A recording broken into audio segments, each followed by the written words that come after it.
All of our cold winter weather has several of us longing for warmer weather, but there are several ways to have fun right now in the great outdoors. And this morning, Matt Cameron with the Tennessee Wildlife Resources Agency is here to discuss a few of those adventures you may be heading out on and how to do them safely. We're going to talk about that too.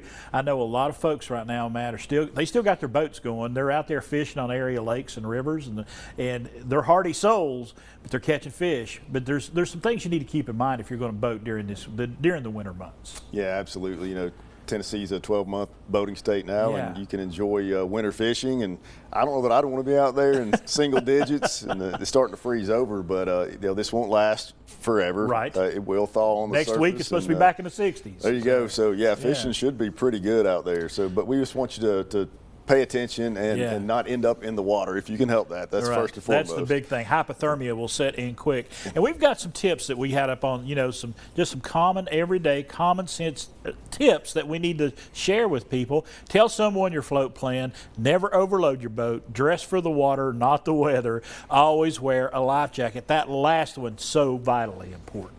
Absolutely, yeah. You know, we've got on so many layers of clothes, and if we go in the water right now, it's going to be really hard to get yourself out. And that's if you can still hang on to the boat. Yes. You start to lose your ability to use your fingers pretty quickly. You lose your ability to even tread water. So having that life jacket on is going to give you a fighting chance. Yes. And if you can get out of the water, if you do fall, if you do get in the water and you can get out quickly, that's the best course of action, and get warmed up, because if your core temperature starts dropping, hypothermia will set in really quick. It can, you know, as the Coast Guard says, any water under 70 degrees can cause hypothermia. You're talking water right now, it's hovering in probably the 30s and getting colder. So that will kill you quickly if you cannot get out of it.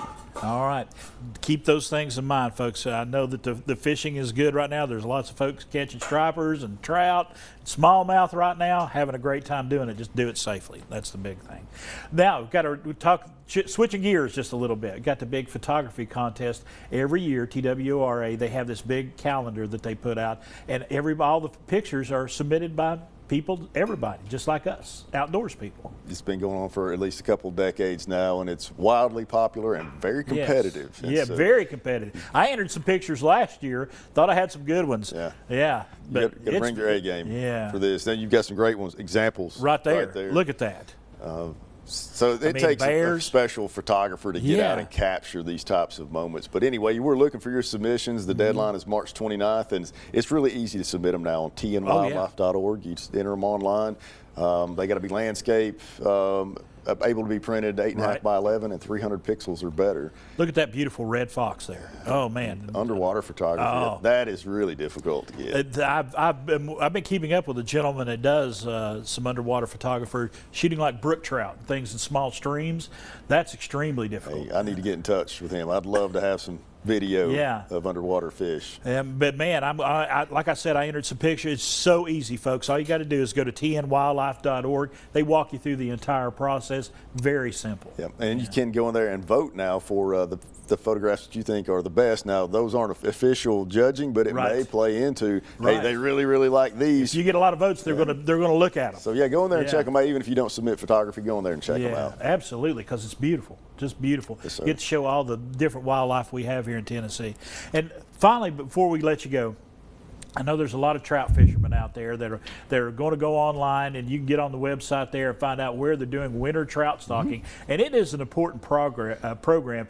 You know, they think about trout stocking during the warm weather. It's important to get those fish out there during the winter as well. It is, yeah. Most of it's going to happen from February to October, but there are a few places that we continue to stock through the winter.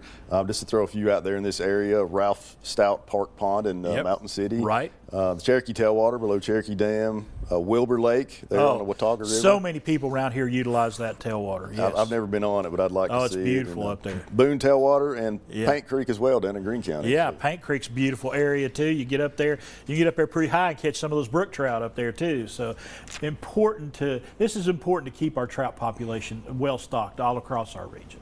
It is. Yeah, our hatcheries do awesome work. We've got one there in Irwin. Oh, yeah. Produces trout for us. So, yeah, just get out and enjoy some good Tennessee fishing if you can stand the weather. And there's some great videos on your website there as well. You can watch them. And they like to take those, you know, those 8 to 10 inch trout out there and stock them, but they also throw some of those big brooder trout in there. And you can catch some trophies in there as well. I've seen 4 or 5 pounders get stocked down to Fountain City in Knoxville a few weeks ago. I mean, it would make any fisherman happy. So there are some good ones going there as well. All right, Matt, we appreciate you. Yes, appreciate everything the TWRA does. Thank you so much. Folks, if you want to get involved in that contest, you want to find out about licensing, you want to find out about hunter safety classes, you want to find out about everything going on in the great outdoors in Tennessee, there's the website for you, tnwildlife.org.